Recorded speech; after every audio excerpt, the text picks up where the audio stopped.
श्री स्वामी समर्थ सर्वांना. मी प्रतिभा तुम्ही सर्वांचं आणखीन एका नवीन व्हिडिओमध्ये खूप सारं स्वागत करते.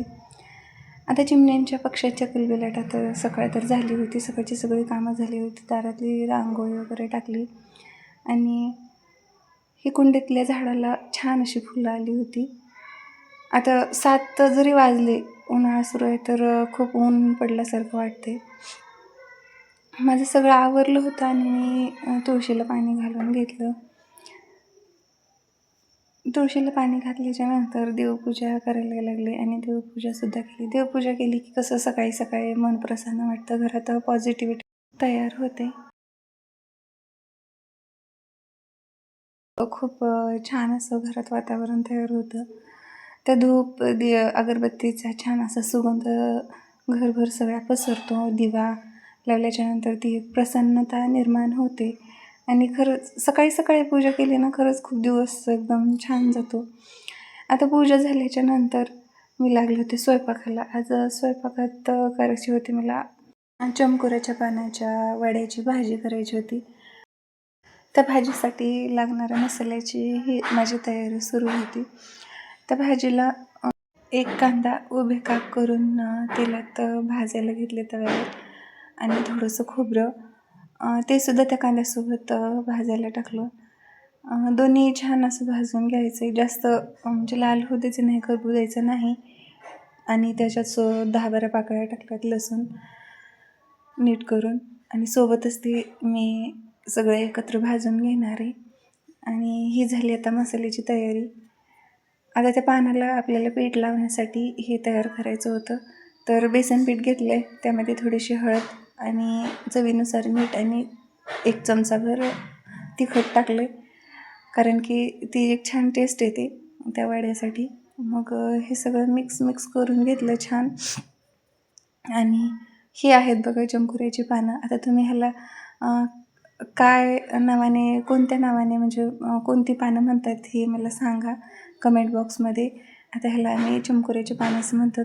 हे जे आपण बेसन पीठ तयार केलेलं होतं ते छान सगळीकडून असं पातळ लावून घ्यायचे. बेसन पीठ होतं ते जास्त घट्ट आणि किंवा जास्त म्हणजे पातळही करायचं नाही. आपल्या पानाला छान व्यवस्थित बसेल असं करून घ्यायचे.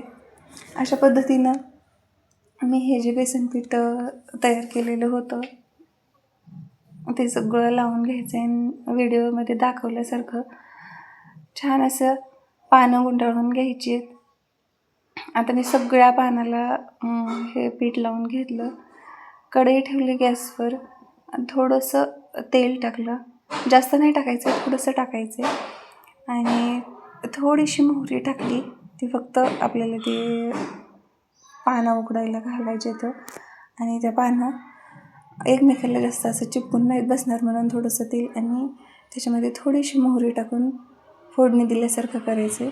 आता हे पाणी छान असं गरम झाल्याच्या नंतर त्याच्यामध्ये हे पीठ लावलेली पानं आपल्याला चमकुऱ्याची सोडून घ्यायची तर आणि वरती ताट झाकायचे आणि छान अशी वाफवून घ्यायचे.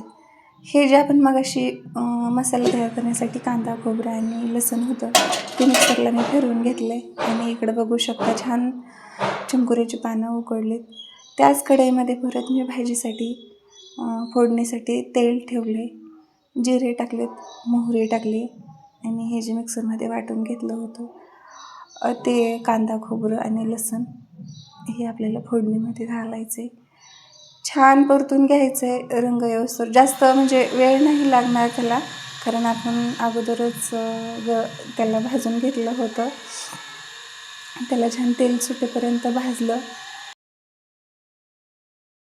फोडणीमध्ये लाल चटणी टाकायची, परत थोडंसं परतून घ्यायचं आहे, फ्राय करून घ्यायची चटणी.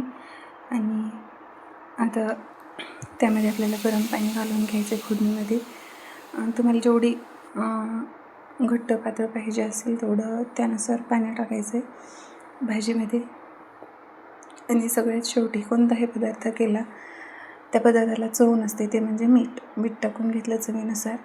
आणि हे जे आपण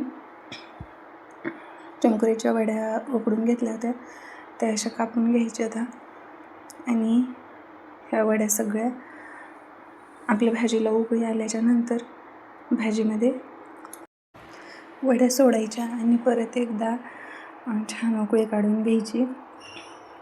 भन्नाट होते, छान लागते ही भाजी. चला, व्हिडिओ आवडला तर नक्की कमेंट करून सांगा. बाय, भेटू पुढच्या ब्लॉगमध्ये.